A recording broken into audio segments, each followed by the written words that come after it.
bonjour à tous. Eh bien, nous voilà maintenant sur les rencontres africaines, sur la séquence Tunisie.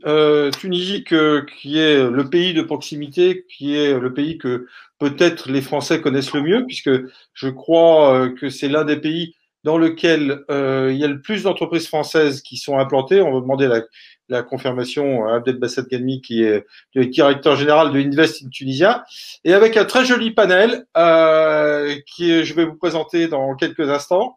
Donc Abdelbasset Ganmi, qui est directeur général de Invest in Tunisia, qui est l'agence d'investissement en fait de la Tunisie, et qui fait la promotion de l'investissement et de l'implantation en Tunisie, avec Hichem Turki, qui est le chantre, si on peut dire, de l'innovation en Tunisie, et qui a à la fois une plateforme, à la fois un cluster, enfin il va vous décrire un peu tout ça, qui a une très bonne expérience parce que par le passé, il a aussi aidé beaucoup de chefs d'entreprise. Et Wassel Beriana, Wassel, voilà, de Proxima IT, qui est une des success stories tunisiennes, hein, une entreprise franco-tunisienne qui connaît un succès grandissant, qui ne saurait se démentir. Alors, on va commencer peut-être par le cadre général, parce que, monsieur le directeur général, on parle beaucoup de la Tunisie sur des choses qu'on connaît très bien, comme le tourisme ou comme le secteur automobile, sur lequel on sait qu'il y a quand même un certain nombre de choses. Mais on n'y pense pas forcément tout le temps au niveau de l'innovation, ce qui est, je trouve, dommage, parce qu'en fait, il y a quand même beaucoup d'atouts tunisiens. Tiens, comment vous récapituleriez, vous, les atouts de la Tunisie, d'ailleurs? Merci Marc. Bonjour à tous les participants au webinaire ayant pour thème la Tunisie à l'ère de l'innovation, une destination à exploiter. En fait, l'innovation est aujourd'hui un facteur déterminant dans la différenciation et le positionnement des économies nationales sur la scène internationale.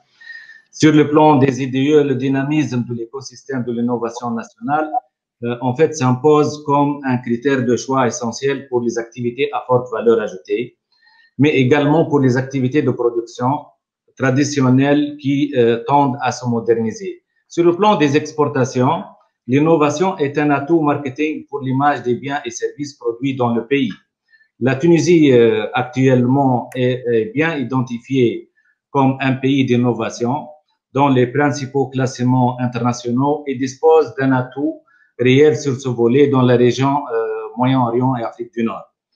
Forte de ses succès dans le secteur industriel, la Tunisie a également été saluée ces dernières années pour ses investissements dans des segments à forte valeur ajoutée tels que l'électronique, l'ingénierie, la technologie. Vous avez déjà parlé des autres industries, notamment les composants automobiles, les composants aéronautiques, mais surtout le bouillonnement du secteur technologique, notamment le secteur du numérique. Et l'industrie numérique tunisienne est pleinement engagée dans les technologies émergentes telles que le big data, le blockchain, les IoT. Donc vraiment, il y a une forte implication des entreprises tunisiennes et internationales basées en Tunisie dans des activités à fort apport technologique. Ok, merci, monsieur le directeur général. Alors, ce que je propose, c'est que je reviens vers vous. On va faire un petit tour de table pour que chacun dise un peu ce qu'il fait. Puis je reviendrai vers vous sur le cadre, notamment aussi un aspect qui est important, qui est l'aspect ressources humaines, qui me semble aussi un des aspects prépondérants en Tunisie. Hichem, bonjour Hichem. Bonjour Marc, bonjour tout le monde.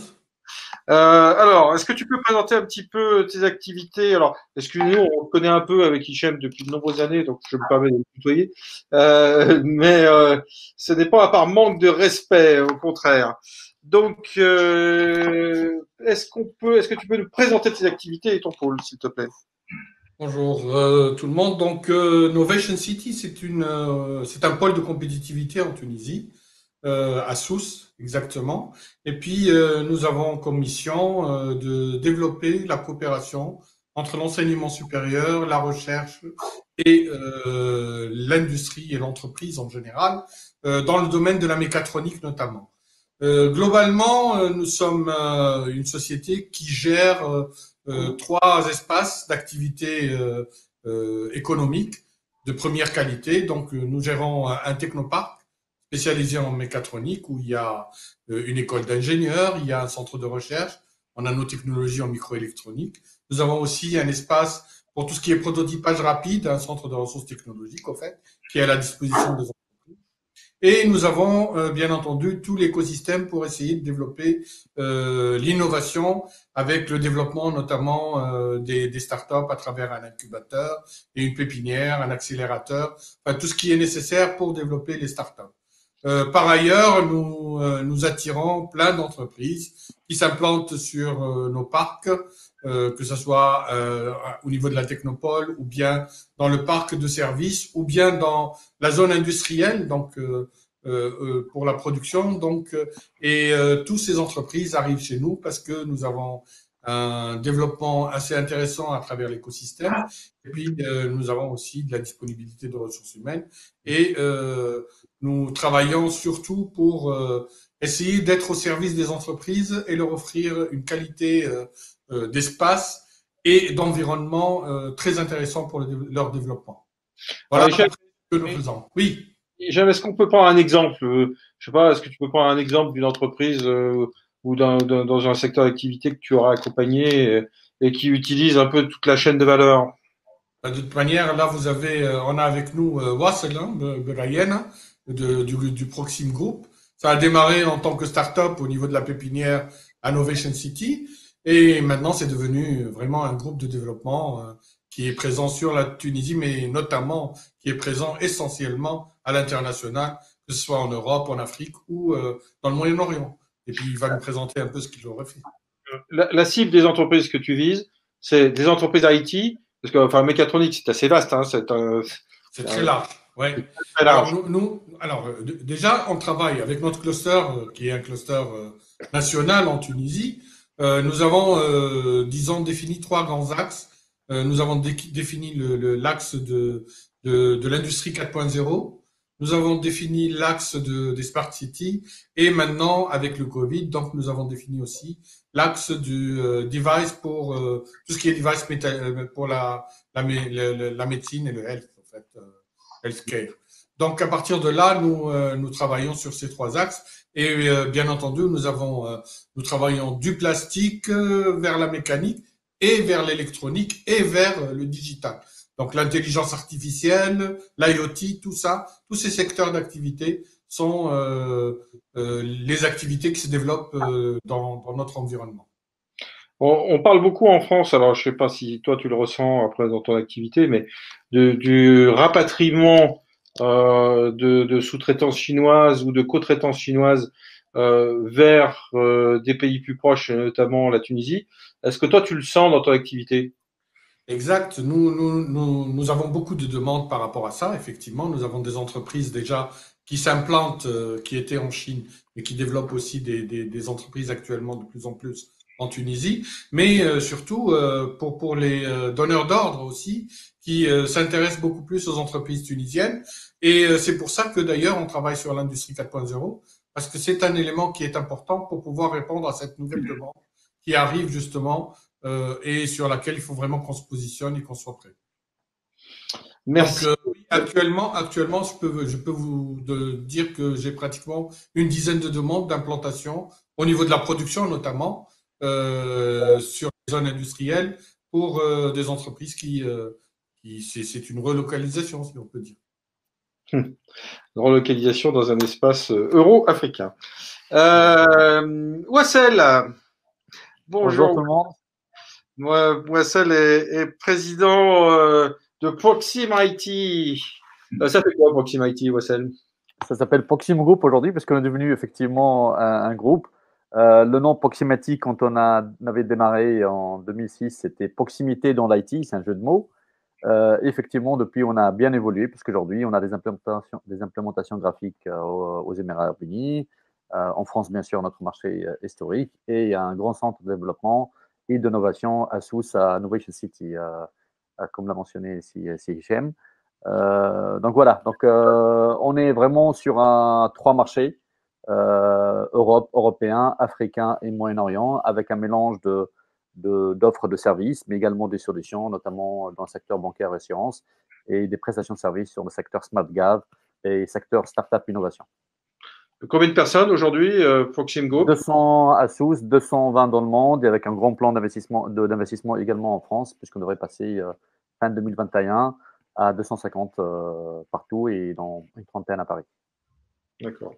Chapeau, hein, ça commence à devenir très important. Alors, toi, ta vision... Tu as démarré en deux personnes au niveau de la pépinière. Hein. Moi-même et deux stagiaires, en fait. On avait carrément démarré très très petit. On avait au démarrage de Novation City, la Technopole, on avait encore des travaux en cours et donc on a fait du beau chemin depuis. Et la Technopole de Sousse, Novation City a fait beaucoup de chemin depuis.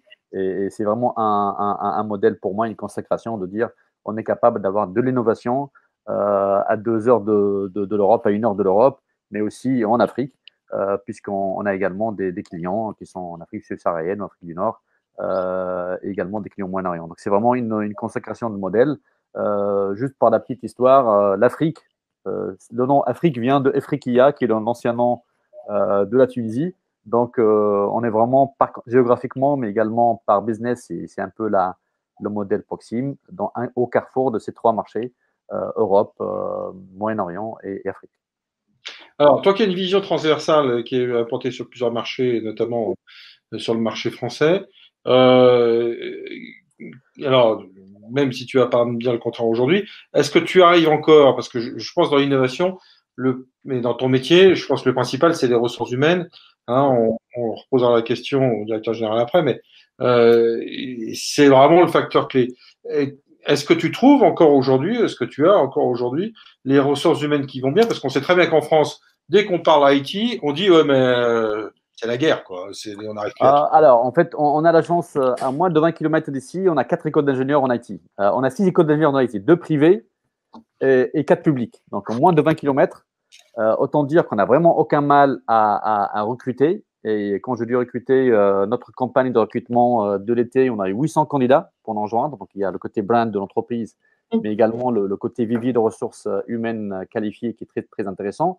Après, effectivement, comme la guerre sur le talent devient une guerre internationale, on a beaucoup souffert, comme beaucoup d'entreprises innovantes, surtout les entreprises comme nous qui sont un véritable laboratoire d'innovation et d'apprentissage pour ses collaborateurs et également de réalisation de projets innovants pour le client. Autant dire quand on a Proxim sur son CV, on se fait arracher partout dans le monde, y compris en France. Donc, on a également innové là-dessus, puisqu'en fait, on a monté en interne un programme qui s'appelle StartU, qui permet de faire la formation par alternance, donc avec une école privée dans la région. On recrute non seulement des nouveaux jeunes diplômés, mais on les recrute avant même leur diplôme avec un programme d'alternance qui nous permet finalement de les préparer par rapport à notre besoin et de le garder plus longtemps. Donc, j'ai envie de dire, oui, il y a des tensions sur les ressources humaines, mais les gens viennent à Proxim, les jeunes et les ingénieurs viennent à Proxim parce qu'ils savent qu'ils vont faire des projets innovants, ils vont apprendre, ils vont travailler sur vraiment des marchés très différents. Donc, on voit, nous, notre place, qu'il y a des marchés j'ai envie de dire, européens dans lesquels on a besoin d'avoir une productivité très immédiate, au sens technologique du terme, parce que les ressources humaines coûtent cher en Europe. On a des marchés dans lesquels la logique POC, Proof of Concept et innovation est assez intéressante. Je parle du Moyen-Orient, où on a gagné beaucoup de projets, ministère de l'Intérieur, dans des ministères souverains, dans des marchés du Golfe, en mettant en place des POC, donc des Proof of Concept, montrer la valeur, et puis après décrocher des projets plus importants. Ça, c'est dans l'ADN tunisien de montrer la valeur, par exemple. Donc ça, on était capable de le démontrer. Et également des marchés africains dans lesquels on est vraiment un rôle de partenariat avec des entreprises locales dans lesquelles on partage ensemble le rôle, la proposition de valeur qu'on va livrer à nos clients. On a des cabinets de conseil tels que Deloitte qui nous accompagnent en Afrique. Il y a également des intégrateurs au Gabon, au Sénégal, en Côte d'Ivoire, sur lesquels on travaille avec un partage de rôle et finalement une valeur multipliée pour les clients finaux. Et la Tunisie, là-dessus, en Afrique, elle a vraiment un rôle d'une très bonne réputation et d'un partenaire pour des pays africains, sûrement grâce à l'héritage de Bourguiba. Mais en tout cas, on a une idée de confiance et d'un partenaire qui est là, pas pour faire un petit coup et partir, mais plutôt pour faire des choses dans la durée. Je dis toujours que les Tunisiens sont des industrieux et sont des gens, effectivement, qui sont sérieux dans le travail. Tout ça, c'est aussi parce que, Wassel, parce que le coût des ressources humaines est quand même, je pense, de mémoire, quand même assez nettement inférieur par rapport à l'Europe. Comment tu estimes le rapport de valeur, là, toi, de ton côté? En fait, pour garder des ressources, on est obligé d'augmenter nos salaires donc on est à peu près à une économie de 50%. Si je compare par rapport à l'Europe, on est vraiment sur la logique où on essaie de garder, on investit dans le middle management, des personnes très seniors, des architectes, etc., qui arrivent à atteindre des rémunérations assez élevées. Mais grosso modo, on a quand même des coûts qui sont à 50% moins chers que l'Europe, que la France en particulier, parce que l'Europe même est très, très variable dans ses coûts. Par contre, il n'y a pas que le coût. Je prends l'exemple de Moyen-Orient peut-être différemment. Aujourd'hui, on compte une trentaine de ministères et d'autorités publiques dans des pays comme le Qatar, les Émirats arabes unis, le Koweït et Oman. C'est des pays qui sont sur lesquels on travaille soit en direct à travers des filiales, soit à travers des partenaires. Et même en ayant un daily rate qui est 3 fois plus cher que les Indiens, qui sont très présents historiquement dans cette région-là, on arrive à être plus compétitif et meilleur. Parce qu'on n'est pas uniquement dans l'exécution, en fait. On n'est pas seulement dans le build livré. On est vraiment dans le côté co-ideation et discuter, challenger les clients sur leurs besoins, leur proposer de meilleures manières de faire. Donc, on n'est pas que des exécutants. Et ça, je pense que culturellement, c'est dans notre culture en tant que Tunisien, mais aussi, je pense que c'est des choses que les clients apprécient. Parce que finalement, on sait, avec Proxim, on a non seulement on va te challenger par rapport aux besoins, on va vous dire, on n'hésite pas à dire à des banques, par exemple, c'est pas comme ça qu'il faudrait faire, pourquoi vous ne considérez pas ça? Alors qu'on est, ne serait-ce que ce type d'optimisation permet finalement de gagner sur des projets qui n'auraient pas qui auraient pas de sens. Donc en fait, il ne faut pas regarder que le daily rate. Je pense qu'il faut regarder la valeur au sens large. Et dans cette valeur-là, même si on est, par exemple, comme j'ai dit, par exemple, des pays comme l'Inde plus cher, beaucoup plus cher, ben, on reste très très productif et on propose de la valeur pour notre pays. Donc en fait, on a à peu près au moins 50% d'économie sur les tarifs européens, mais c'est pas que ça qui j'ai envie de dire, qui compte dans une relation, surtout dans le domaine numérique et digital, dans lequel on parle de projets de transformation. Donc, dans la transformation, souvent, quand on démarre un projet digital, le périmètre du projet lui-même n'est pas connu au début du projet. Donc, en fait, c'est une journée qu'on démarre sur plusieurs mois, plusieurs années pour certains clients.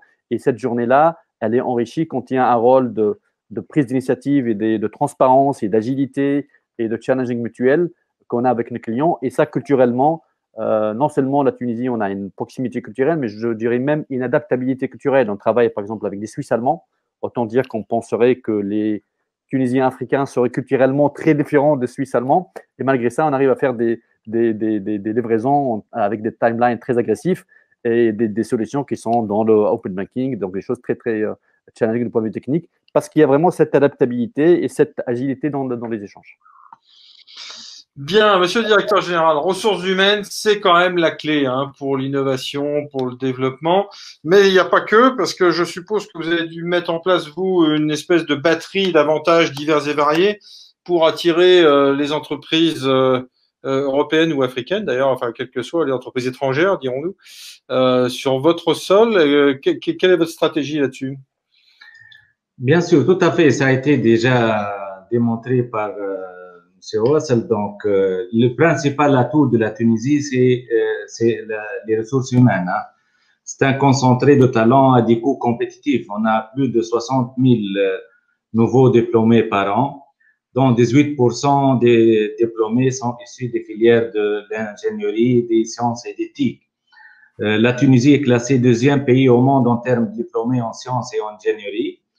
Donc, rajouter à ça, bien sûr, le coût. Donc, on est très compétitif. Le plus important, c'est qu'on est sûr qu'on va trouver des ressources humaines hautement qualifiées et à des coûts très compétitifs. Donc, il y a une disponibilité abondante des diplômés, notamment dans les filières d'éthique. Plus de 11 000 diplômés par an, dont 3 000 sont des ingénieurs et 75% spécialisés en ingénierie informatique. Le taux de chômage, en fait, des diplômés de l'enseignement supérieur est assez élevé et il peut atteindre jusqu'à 29%. Donc, c'est presque le double de la moyenne nationale. Il y a un autre facteur, c'est la disponibilité des compétences managériales. La majorité des entreprises étrangères sont à 100% gérées par des Tunisiens. Et c'est grâce à la disponibilité des compétences managériales à tous les niveaux. Le deuxième facteur, bien sûr, c'est la position géographique de la Tunisie. On est à 1 heure de vol de l'Europe et à moins de 3 heures des principales villes du Moyen-Orient.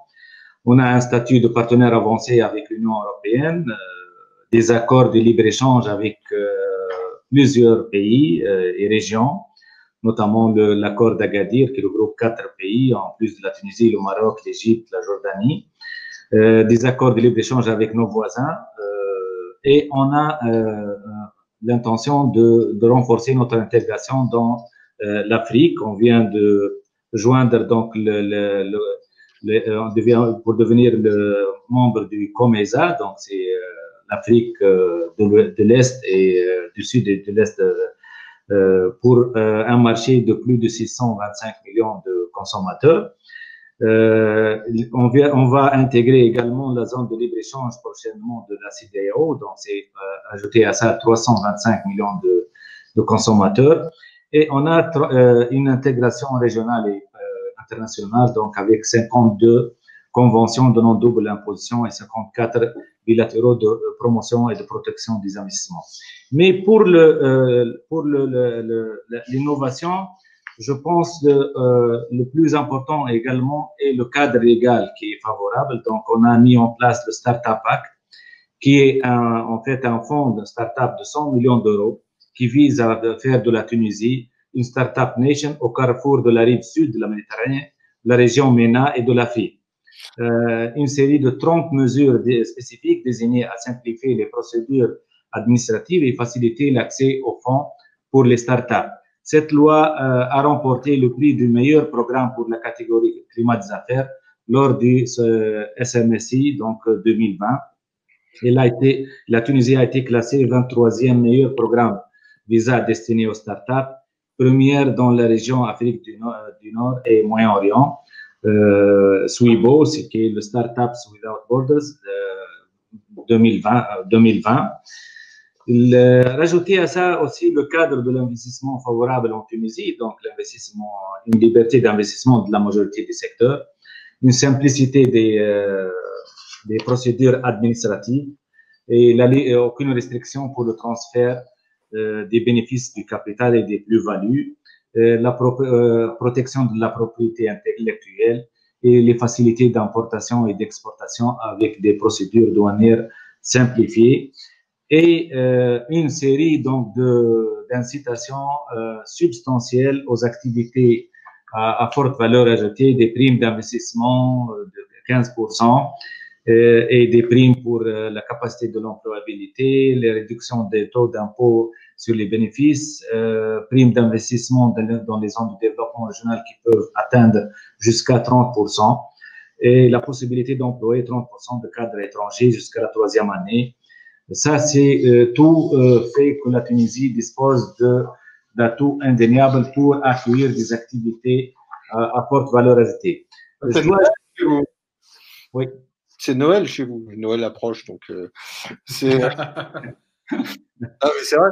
Et quand on disait alors des incitations importantes et surtout un fonds d'investissement, ça veut dire qu'aujourd'hui le fonds d'investissement que vous avez créé, enfin comment on y a accès? On y a accès en vous demandant à vous, ou est-ce qu'il y a un schéma spécifique pour y avoir accès? Et quels sont les types de tickets que vous mettez en termes d'investissement? C'est quoi? C'est 30% du capital? C'est plus? C'est moins?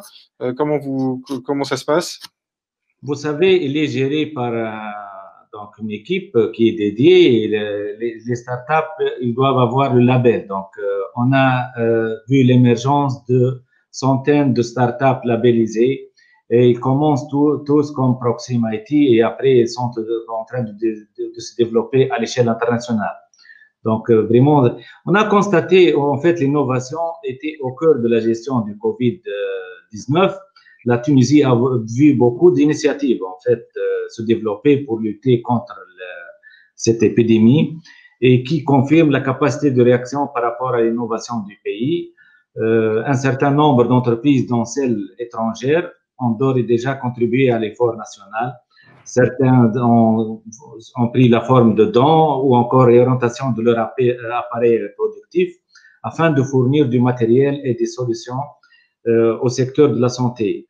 En fait, de telles initiatives illustrent clairement le fort potentiel du tissu industriel tunisien et la volonté de réunir le secteur public, le secteur privé et la société civile pour apporter des réponses à cette crise. Et je pense que cette situation est à valoriser sur le plan international. Très bien. On a beaucoup parlé enfin, aussi vis-à-vis de l'Europe, mais je prends un exemple. Puisqu'on parle d'innovation, on parle aussi de centres de recherche. Je suis une entreprise française qui voudrait potentiellement muscler son centre d'innovation. Je vais voir Hichem Turki et je lui dis tiens, est-ce que vous pourriez m'héberger un centre de recherche ou co-créer avec moi un centre de recherche? Monsieur le directeur général, j'ai droit à quoi? C'était en fait, est-ce que vous allez m'aider à recruter ou est-ce que Hichem va m'aider à recruter? Est-ce que vous allez donner des incitations fiscales pour prenons un cas un petit peu plus concret. Voilà, j'ai 30 gars là qu'il faut que j'embauche pour mon centre de recherche. Je demande à Hichem de me les héberger là-bas. Qu'est-ce que vous pouvez faire pour moi concrètement parlant? C'est les cas qu'on a tous les jours, hein, Marc. Effectivement, nous, on prend le dossier dès le départ. Donc, si quelqu'un veut s'implanter en Tunisie pour y implanter un centre de développement ou un centre de recherche, on prend le dossier pour la création de ce centre juridiquement, déjà. Et puis, par la suite, on assiste dans le recrutement, dans la recherche de toute son équipe de base au départ et par la suite aussi de tout le recrutement nécessaire. Et par la suite, bien entendu, on est là pour l'héberger, donc on a des espaces pour l'accueillir. Et nous avons créé justement à Innovation City tout un environnement qui capte les ingénieurs. Les ingénieurs, quand ils disent, nous, on travaille chez Innovation City, c'est comme si c'était à Silicon Valley, quoi. Donc, c'est une reconnaissance pour leur qualité d'ingénieur, pour leur qualité de développement. Donc, quand ils sont chez Innovation City, c'est là où il y a les plus grandes entreprises de développement et c'est là où chaque ingénieur souhaite travailler parce qu'il est reconnu dans cet environnement-là et il a de l'estime. Donc, réellement, nous, on prend le dossier dès le départ. On essaye avec toutes les organisations tunisiennes, hein, à partir de l'API, la FIPA, etc. Et on travaille avec eux la main dans la main pour l'aider à, disons, pour qu'il n'ait pas à souffrir ou à travailler avec l'administration. Donc, nous, on prend le dossier et on l'assiste dans tout le développement de son dossier dès le départ. Donc, et par la suite, bien entendu, si jamais il a besoin, en plus des gens qui vont travailler en permanence avec lui, on crée tout. Nous avons le cluster pour du travail collaboratif entre des startups, entre des entreprises. Et là, il peut encore multiplier sa capacité de développement à travers tout cet environnement dans lequel il va être implanté. Et il a la capacité, justement, c'est pour ça que nous avons de grands groupes actuellement qui s'intéressent, comme Sofrecom, comme Draxelmaier, qui s'implantent justement chez nous pour ça, parce qu'il y a cette capacité d'innovation. Et on l'a même vérifié, cette capacité, avec le Covid. On a lancé un challenge qui s'appelait Save Tunisia. Et à partir de là, on a eu vraiment beaucoup de nouvelles startups qui se sont créées pour développer des pousse-seringues automatiques, des robots pour tout ce qui est des infections. Nous avons vu aussi le développement de respirateurs, parce qu'il y avait la problématique de tous les respirateurs au niveau des hôpitaux. Donc réellement, on a démontré, nos jeunes ont démontré leur capacité d'innovation et leur capacité d'être porteurs de nouvelles idées et d'être créatifs et de pousser le projet jusqu'à la fin, en fait. Okay. Donc réellement, quand il y a une entreprise qui souhaite s'implanter, on est là pour l'aider et pour prendre tout son dossier dès le départ. Si je veux compléter ça, peut-être Marc, sur des choses concrètes. En fait, nous, on a par exemple des thésards pour un système très similaire à ce qui existe en France, le CIFRE, donc qui s'appelle Mobidoc chez nous. Donc en fait, des thésards qui sont cofinancés par l'Association tunisienne de recherche. Donc ça nous permet d'avoir des gens qui travaillent sur des problématiques de moyen terme de recherche, donc hébergés chez nous et avec des aides financières de recrutement. On fait également ce qu'on appelle de VRR, donc des travaux de valorisation de recherche avec des laboratoires, l'école polytechnique de Tunis. Donc sur la thématique GDPR, hein, c'est une norme européenne sur le privacy, mais on fait de de la recherche orientée autour de ça, parce que c'est une demande non seulement demandée par nos clients, mais également, je pense que c'est une tendance globale qui va s'internaliser, donc tout ce qui est protection de la vie privée. Donc, en fait, il y a des aides autour de ça, mais on ne vient pas à la Tunisie pour les incitations en général, on vient vraiment pour le capital humain, et aussi pour, je dirais, la mobilité. Quand vous avez un centre de développement, nous, on a des collaborateurs qui se déplacent au Sénégal, Côte d'Ivoire, Oman, Qatar, UAE. Quand vous avez des ressources qui sont polyglottes et qui sont mobiles, et en plus, quand elles partent en mission, elles sont contentes, elles sont demandeuses de ça, ben, quand vous développez des solutions que vous avez besoin de les intégrer, vos propres solutions, mais aussi des solutions de vos partenaires, qui peuvent être éditeurs tierces. Nous, on est un certain moment un intégrateur régional, on est toujours de IBM, par exemple. Ben, quand on va intervenir sur des projets partout au Moyen-Orient ou en Afrique, les collaborateurs sont vraiment demandeurs, ils sont ravis de pouvoir partir. Et c'est une richesse, la mobilité. Je rentre au Gabon, je suis binational franco-tunisien, moi je rentre au Gabon avec mon passeport tunisien, sans visa, alors qu'un Français a besoin d'un visa. Donc en fait, la mobilité par rapport à l'Europe, en général, beaucoup de nos collaborateurs, ils ont tous un visa d'affaires pour pouvoir se déplacer dans la zone Schengen. Donc cette mobilité internationale, mobilité intellectuelle et mobilité géographique, elle est appréciable quand on est un groupe qui veut faire de l'innovation, qui veut aller proche de ses clients, donc avec la mobilité géographique aussi. Donc c'est un élément important. Peut-être un élément aussi, je trouve que c'est… Moi, j'ai eu la chance de travailler en France et aux États-Unis dans le passé. On a un pourcentage de féminité qui est très intéressant en Tunisie. On a pratiquement, nous, au Proxim, presque 40% de nos ingénieurs qui sont des ingénieuses, en tout cas des ingénieurs femmes. Et ça, quand on est dans le digital et quand on est aussi dans le retention, c'est des éléments très, très appréciés. Ça contraste beaucoup avec ce qu'on peut trouver dans des pays plus développés où on a, en général, l'industrie IT n'attire pas beaucoup le sexe féminin. Donc, je pense que c'est quelque chose qui est intéressant et par rapport à la richesse des idées, mais aussi par rapport à la retention de ressources, etc. Ok. Alors, merci de la transition, Russell. C'est vrai que pour finir aussi, alors, tu as parlé d'Afrique. L'Afrique, monsieur le directeur général, est-il aussi pour vous une cible prioritaire de votre politique d'implantation et d'innovation? Est-ce qu'il y a des pays en particulier en Afrique qui sont pour vous des pays cibles? Tout à fait. Je pense l'Afrique a un fort potentiel et on travaille en fait avec plusieurs pays partenaires, que ce soit d'Europe ou d'Amérique latine, d'Amérique du Nord. Je cite l'exemple du Canada. C'est dans le cadre de la coopération triangulaire, c'est-à-dire un investissement du Nord avec des compétences tunisiennes pour des projets en Afrique. Donc, on a l'intention et on présente en fait la Tunisie comme une plateforme pour l'Afrique. Donc, ça, c'est un avantage de plus, c'est-à-dire les entreprises étrangères, elles peuvent s'installer en Tunisie, que ce soit pour le marché local ou pour le marché, l'export dans leur marché ou envisager éventuellement des opportunités en Afrique. Vraiment, c'est un axe très important et ça, c'est valable pour les entreprises européennes ou des entreprises asiatiques. Et on voit très bien que ces pays-là se positionnent en Tunisie pour cibler le marché africain. Donc, je dois également mentionner qu'on travaille actuellement avec l'appui d'Expertise France sur la création d'un branding de l'innovation qui devrait en fait permettre de fédérer les initiatives publiques et de les positionner dans une stratégie globale, articulant un objectif général d'attractivité et un positionnement innovation. De plus, le positionnement de la Tunisie comme pays innovant sera un atout supplémentaire dans les nouvelles stratégies économiques des pays du voisinage méditerranéen. Ça prouve que la Tunisie est bien engagée d'être un pays d'innovation et offre des opportunités réelles aux investisseurs étrangers venant d'Europe ou d'autres marchés importants. Très bien.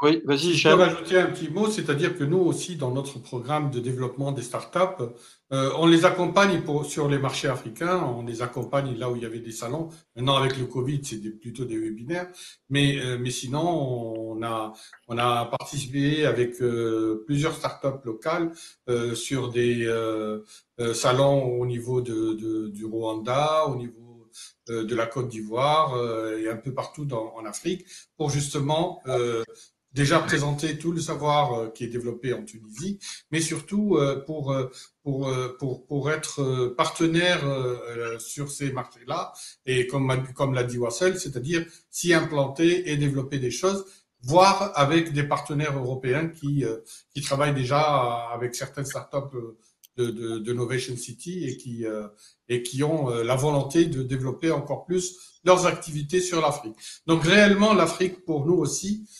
constitue un marché qui est important sur lequel nous devons nous positionner et nous sommes en train de nous positionner en étant présents avec toute notre innovation, si je peux dire, sur ces marchés-là. Notamment pour tout ce qui est service pour les entreprises, l'industrie notamment, et puis la transformation de l'industrie en industrie 4.0, parce que nous avons développé même un incubateur ici pour essayer de travailler sur des technologies pour le passage des entreprises vers un niveau supérieur en industrie, sur la connectivité, sur les IoT, sur tout ce qui peut être important par rapport à une industrie actuellement plus ou moins manuelle, pour la rendre beaucoup plus mécanisée, connectée et surtout avec la récolte de la data et pouvant prendre des décisions immédiates et instantanées. Donc l'Afrique, c'est un marché très important pour la Tunisie. Ah oui, très clairement, l'aspect go-between, effectivement, de la Tunisie par rapport à l'Afrique. Voilà, on dit toujours Afrique, Méditerranée, Europe. Et mon ami Jean-Louis Guigou dit souvent, oui, effectivement, la place du Maghreb et de la Méditerranée est sans doute une place prépondérante entre l'Europe et l'Afrique, à la fois pour les entreprises africaines qui veulent mieux conquérir l'Europe et à la fois pour les entreprises européennes pour arriver à être plus compétitifs sur l'Afrique. Donc, c'est vrai que ça paraît totalement évident. Messieurs, merci. On arrive au bout de cet atelier. C'était fort intéressant. Alors, honnêtement, c'était très pratique. Donc, merci à vous tous parce que là, pour le coup, on est vraiment rentré dans le détail de ce qui peut se faire, de comment ça peut se faire. Je signale à nos auditeurs que la FIPA, on la retrouve dans les e-exposants. Donc, si vous voulez contacter la FIPA, c'est pas compliqué. E-exposants, vous demandez un rendez-vous, vous discutez avec de Asset Galmi, avec ses collaborateurs. Ça sera très simple. Dans le chat, vous avez pu poser vos questions, mais comme vous le savez, la plateforme reste ouverte pour les 6 prochains mois. Donc, ça sera parfaitement simple pour vous. Si jamais c'est pas tout de suite, ça peut être après. Voilà. Donc, merci à vous tous. Alors, je vais vous dire que je peux témoigner aussi, nous aussi, parce que on est nous-mêmes implantés en Tunisie, et je peux vous dire que tout ce qui a été dit, eh ben, c'est bien une réalité. Je le certifie. C'est la vérité vraie. Merci, Monsieur le Directeur Général, d'avoir participé à cette conférence. Merci, Hichem. Merci, Wassel. Et bien, à très très bientôt sur la plateforme par chat.